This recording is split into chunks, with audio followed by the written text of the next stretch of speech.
Hello, welcome to the second bass technique tutorial video, and this time we're going to be concentrating on the hand that we can't see because I've positioned my camera wrong. There, the left hand, or if you are left-handed, then it's the hand that you touch the fretboard with, the one that you push the strings down with, not the plucking hand. That's on another video. So really, the important thing about getting technique right is remembering that playing the bass can be hard work because the strings are very heavy, harder to push down in the guitar, take a lot more strength, a lot more power. But that doesn't necessarily mean you need strong hands to play the bass. A lot of famous bassists do have strong hands. Some are really massively tall, they've got massive hands. But some great bass players don't have massive hands. What they all have in common is technique. I haven't got the strongest hands in the world, but if I play with the correct technique, I can play the bass without any problem. I don't get any pain or any aches or any strain from having push the strings down for so long. And it really boils down to getting the most out of your hand. So having a look at your hand, you can see that there are some pretty important parts of your hand that you probably don't think about when you're thinking about pushing a string down. We tend to think about our fingers and moving them and pushing the string down like that. But actually, you've got the rest of your finger, and then you've got your hand, the palm of your hand, and all those muscles, all that power. And then you've got this big muscle here on the thumb, which is probably the biggest looking muscle on your hand. And that has a lot of strength. So imagine that you want to hold and grip something really tightly. You do that with your whole hand. I don't have anything in here that I can demonstrate with that I won't break, but that you can really hold and really squeeze tight. If I was to ask you to hold on really tight but just using your fingers, not as easy. So that's why we have our thumbs, that's why we have this whole thing. The whole thing is very strong, so we need to use all of that strength on the neck of the bass. So how do I do that? Well, I'm looking to make sure I can pinch like that. Full length of my finger has to be moving, not just the top. And the thumb has to be able to push against as a force to push against like that. Like a crab pincer. Right. I'm making strange noises again. I'm sorry. So we need to put our thumb down first. If you look on the back of the neck, the thumb has to sit right in the middle, along there, and it can move all the way along the neck depending on where you're playing, but your thumb needs to just be there. And the part of the thumb that touches it isn't the tip, it isn't the side, it's that the fleshy part there needs to have full contact. So that's upside down, but that's what it should look like. Not that, not that, or that. It's right in the middle. Now that's hurting me. I'm going to turn it back over again. So what I end up with then is my thumb touching the, there you go, back of the neck, just like that. Now my hand isn't going to come up like this.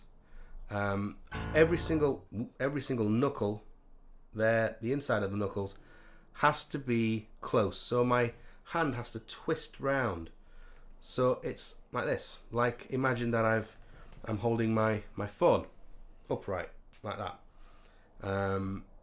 It's that kind of shape, with the thumb there as the pivot, and then the rest of the hand able to grasp. So that is there, and I am able to touch all fingers on the fretboard without having to lean or twist or stretch.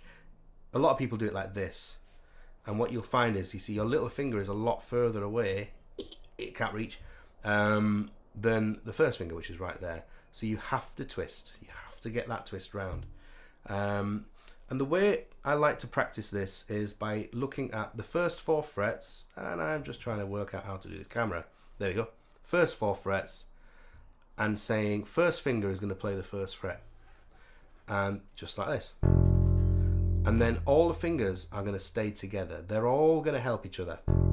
So now my middle finger is going to play the second fret, and we're playing the fret kind of in the middle. If anything, closer to the fret in front rather than the one behind. But in the middle is probably the softest and easier place to do it.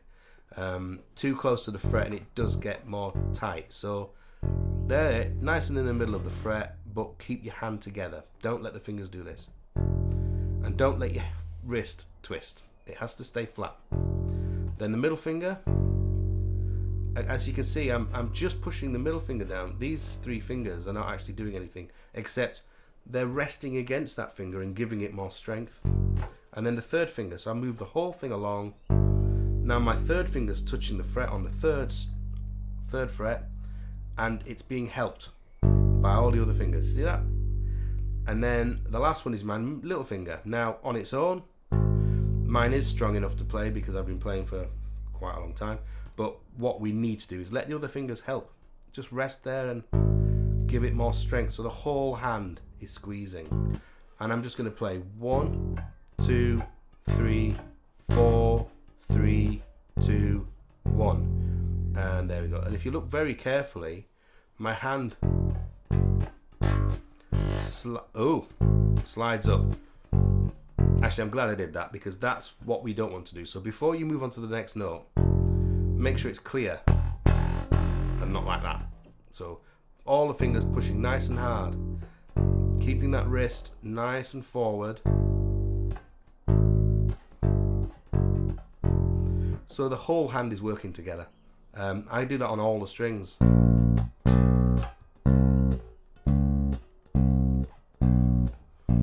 And the next one.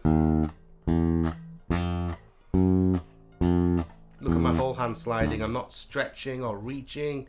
The fingers aren't coming apart. None of the fingers are coming away. They're all just there. All together. And on this particular bass, the strings are quite tight. So that on its own would be really quite exhausting. So keep all your fingers nice and close together. It's a really good way of practicing. If you're a little bit further on than a beginner and you just want to make sure that your technique is right, try playing scales like this.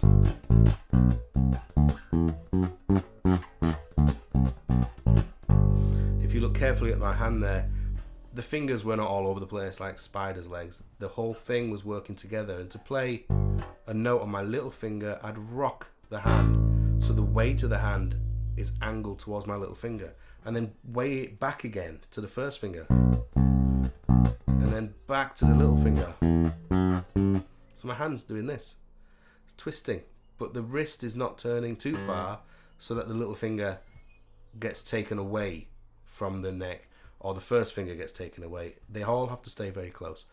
But that's a really good way of getting your left hand technique started, getting you going so that you are playing in as easiest a way as possible for your poor fingers that have to navigate these massive strings. I've had students come to me before who've been playing for years and they just get stuck with a certain song, and sometimes I've just looked at their fingers and they're trying to play it like this and their hand is all over the place, and you say, hang on a minute, you're making so much work for yourself. Keep those fingers together. You can play anything with your hand nice and tight and controlled. So that's it. So as a quick recap, thumb in the middle of the neck, wrist forward, so it's underneath the neck, not behind. I don't want to see that thumb coming up at all, because that would just mean that only your fingers are working.